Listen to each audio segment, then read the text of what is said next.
Praise the Lord. Praise the Lord. My dear brothers and sisters, we were having the Bible study on the book of Judges.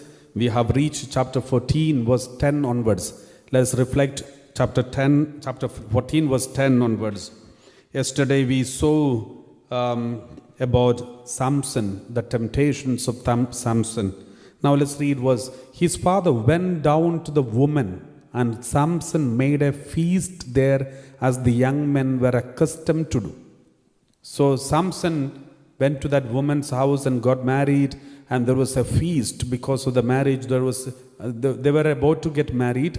Before getting married, there was a feast, preparation for the marriage. There was a great feast and drinking and all these things.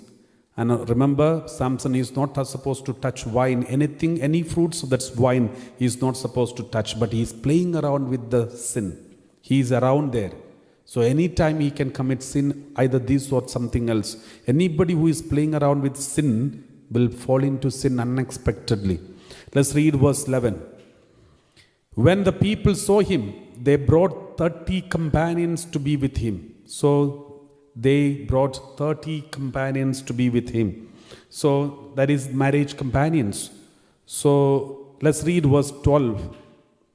Samson said to them, "Let me now put a riddle to you." So Samson knew these are all Philistines, and he is the only, and his family, and he is the only Jewish people.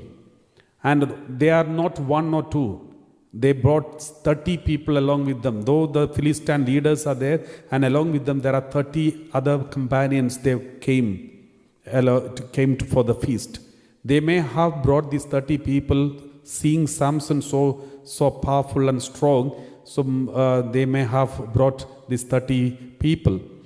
But there is no proof that Samson was a huge man, and there is nothing mentioned about the size of Samson. But they may have heard about some kind of power in Samson. That may be the reason they brought 30 other companions to be there for that feast.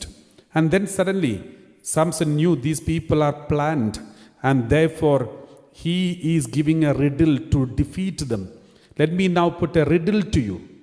And if you can explain it to me within the 7 days of the feast and find it out, then I will give you 30 linen garments and 30 festal garments. So he knows that there are 30 people who have come for the feast, and they all have their festal garments and linen garments very well, and so he is putting a riddle in front of them and said, if you give me the answer in 7 days, I will give you 30 garments and 30 festal garments, 30 linen garments and festal garments. And then verse 13 we read like this. And then he said, but if you cannot explain it to me, then you shall give me the 30 linen garments and 30 festal garments. Because he saw these 30 garments and 30 festal garments and 30 linen garments were worn by these 30 people. So he wanted to possess it. But the easiest way is to give a difficult riddle which they will never be able to answer, and then get all these 30 linen garments and festal garments. That is why he put exactly 30 in number, and he put this riddle. So they said to him, ask your riddle, let us hear it. Then they asked, then verse 14, we read like this. He said to them, out of the eater came something to eat. Out of the strong came something to sweet. So this is the riddle. And this riddle is from what he did. On the way he had destroyed, he killed one lion. And later from the lion's body, from the corpse, they got honey. So out of the eater came something to eat means, so out of the eater, the lion is an eater, but from the corpse of the lion he got the honey to eat. Out of the strong came something sweet. The strong lion is a strong one, and from him came something sweet means honey. So this is the riddle he asked. But for 3 days they could not explain the riddle, because only Samson knows what happened to him, and Samson knows about the incident of the lion and the honey. So they could not answer this riddle. They were so really upset. They knew they are going to be a loser. And verse 15. On the 4th day they said to Samson's wife, They came to Samson's wife because they knew Samson has a weakness with women. Woman is his weakness. If you have a weakness, your enemies will easily find your weakness and they will play around with your weakness. So Samson has a weakness. Though he is a very good, he has a very strong, he has taken strong vows of Nazarite, a vowed man, but he has a weakness. And woman was his weakness. And then they came and told his wife, coax your husband to explain the riddle to us, or we will burn you and your father's house with fire. Have you invited us here to impoverish us? You have invited for a marriage, and now you are going to make us poor. Just ask get the answer from him, otherwise we will destroy your father's house. They threatened her. Then what did she do? Then so Samson's wife wept before him, saying, you hate me, you do not really love me, you have asked a riddle of my people, but you have not explained it to me. So she started nagging him. He said to her, look, I have not told my father or my mother. Why should I tell you? I have not told this story even to my parents. Why should I tell you? Then verse 17. She wept before him the 7 days that their feast lasted. And because she nagged him, on the 7th day he told her. Then she explained the riddle to her people. My dear brothers and sisters, this lady was going on nagging. At the end, he understood, just to listen to her, that is for the sake of the peace of life, peace in his personal life. And then he, at the end, the last moment, he could have just waited for one more day, but he could not, because the nagging was so much that he has no choice but give the answer within that period of time. And then he gave the answer. As soon as she got the answer, she went and put it in the Facebook. She went and told her family and all her family members. So this is how some wives are like this. They go on until they get what they wanted. And not only the wives, the husbands also are, sometimes some husbands are also like this. So she went on nagging until he accepted it, until he gave the answer. And as soon as she got the answer, instead of keeping it in her heart, she went and published it. So this is how some people, they just wanted to go on coaxing you, pleasing you, and trying to get all the secret out of you, and the rest of the life they will use this secret against you. So I know one husband and wife, and out of his love on the first day of the night of the marriage, he revealed all his secret connections and friendships and all the previous love failures, every detail with the name and address of the person. And he was telling me after so many years, Father, the biggest mistake in my life, my rest of my life was a miserable life. Every day this address is coming back to me. Every day the same names are poured upon me. I never thought this was a closed chapter for me until the day of marriage. After that, it is an open chapter for me every day. So I never expected this. So this happens to many people. So some people are like this, going on nagging until their things are done. So Samson proved, though he's a very strong person, in front of his wife, he is nothing. There are so many strong people. In front of women, they become a small, outside they are like a tiger, and in front of the wife is like a cat. One day there was a marriage celebration going on. A marriage was between two tigers who are having marriage, and there was all the animals in the world in the forest were invited, and two tigers were standing as the main in the couples. They were standing on, everyone was giving them special bouquets and flowers and gifts. And then suddenly one small cat came and stood next to the tiger, and he spoke something in the ear, and then this tiger fell down unconscious. And after, when he came to the conscience, everybody asked him, what did that cat tell you? Then the cat said, Before marriage, I was also a tiger. So this is what happens. And so here Samson seems to be such a mighty, powerful person, but in front of the nagging of this woman, and he became nothing. He explained all the riddle to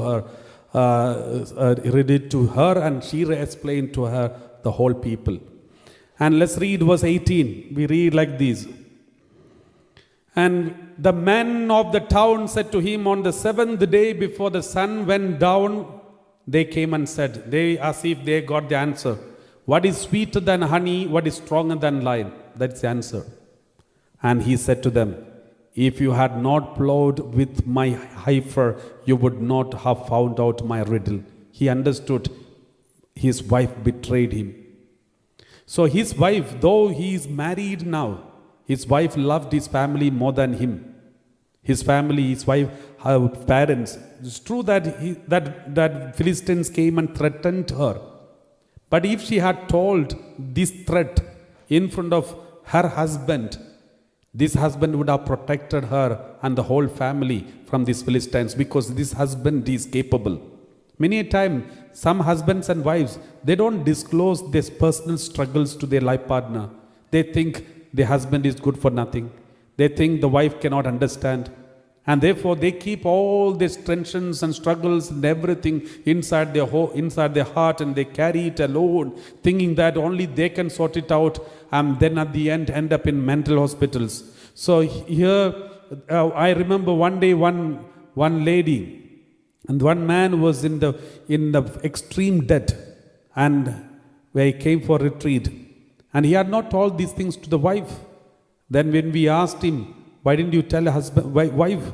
Then he said, what she can do? What she can do? She will only eat my head, and she can't help me. And therefore he didn't tell anything to his wife. And wife came to know there is some serious problem going on in his life. And she was so upset, and she was always every day nagging him, what is happening to you? What is going wrong with you? And at the end, and he even thought of leaving her. And that's how they came for retreat. And during the retreat time, in front of the priest, he told everything to the wife. And then wife said, that's all. This is a silly problem. For her, it's a silly problem. And here this man was about to commit suicide because of the problem. But she sorted out, she supported him in such a way that he also found that it is a silly problem. And she was thinking, I should have told these things earlier to her, and everything would have become silly. So this is what happens. This lady, instead of telling the truth in front of the husband, she was planning her own plannings and destroyed the whole marriage. Some husbands and wives are like this. They go on with their own individual secret plannings in the name of protecting the family. As after marriage, husband and wife, there is no private secrecy. You are no more two but one. Everything should be shared. Not only the body, but also the spirit, but also the life should be shared. Everything that happens in your life should be shared. That is why you get married. It is not just a companionship, but it is oneness. You are becoming one person. You are no more two, but one. That is what the Lord says. Therefore, there should be a communication, a relationship. Of course, there are some wives or some husbands, if you communicate, it will be published in the newspaper next day. So there you have to be very careful. Otherwise, these things, every personal things and every things should be, it is good to be shared, and it is good to be discussed among each other. And here this husband and wife, they did not discuss. Let's continue reading. We read like this in the book of Judges chapter 14 verse 19. Then the Spirit of the Lord rushed on him, and he went down to Ashkelon. He killed 30 men of the town, took their spoil, and gave the festal garments to those who had explained the riddle. In hot anger, he went back to his father's house. He went and killed 30 companions who came along for the feast. He killed all of them, took their vestments, the festal garments, and gave it to the people who gave the answer and sorted out the problem. He did not do anything. He took from all of them and gave it back to them. And then verse 20, we read like this. And Samson's wife was given to his companion who had been his best man. So Samson went back to his father's house. He knew this wife cannot be trusted. And then he left. And she also left, he also left, and she went after the best man of the marriage. So my dear brothers and sisters, suppose if Samson and his wife go for a counseling and spiritual counseling, and then they open up their heart, and then Samson would say like this. Suppose if they come to attend a retreat in Divine, so they come and they will tell us like this: Father, I loved my wife so much, but only one thing I cannot tolerate. I'm very strong in every sense, but one thing I cannot tolerate. She is nagging me every day, day and night. Never give me peace of mind. Always nagging me. She wants to know where I'm going, where I'm coming, what I'm doing. She wants to know whom I'm calling. She is always checking my mobile number, mobile phone. And when at midnight she's getting up and checking whether I'm still there. So I'm disturbed with this. I'm fully fed up with this. And she is not able to listen to me. She is not giving me my personal space in this life. I'm fed up with this woman. So this would be Samson's complaint. And if we speak to the wife, and then wife will say same thing. Wife will say, my husband is a very good guy. He loves me, but he doesn't trust me. He doesn't tell me anything. He is carrying everything in his head. And when I ask him, he is getting angry with me. He doesn't explain, he doesn't disclose all his secrets to me. He has so many secrets, so many things are happening in his mind. He's going on in his mind, but he never shares with me anything. And I'm left alone. I don't have anyone to speak. I have left my family, I left my parents, and I have come along with him. But he is not speaking to me, he's not telling me anything. I'm fed up with him. It is breaking my heart. Why can't he open his mouth and speak to me everything what is happening? So this will be her complaint. But in truth, both of them are very good people. Her problem is she loved her parents and people more than husband. His problem is he has a weakness. Woman is his weakness. Though he wants to be a good husband, but at the same time, a woman is a weakness, and therefore he is fallen into sin when he was nagged by the wife. So many times these are the similar experiences happens in our family life. Similar situations comes to our family, where we feel the same kind of experience which Samson went through, you may also be going through in your life. The same which the wife of Samson went through, you also may be going through in your life. It's all because we only think about our own self, our own idea. We also should put on the shoe of the other person, and then we will understand why this behavior happens like this.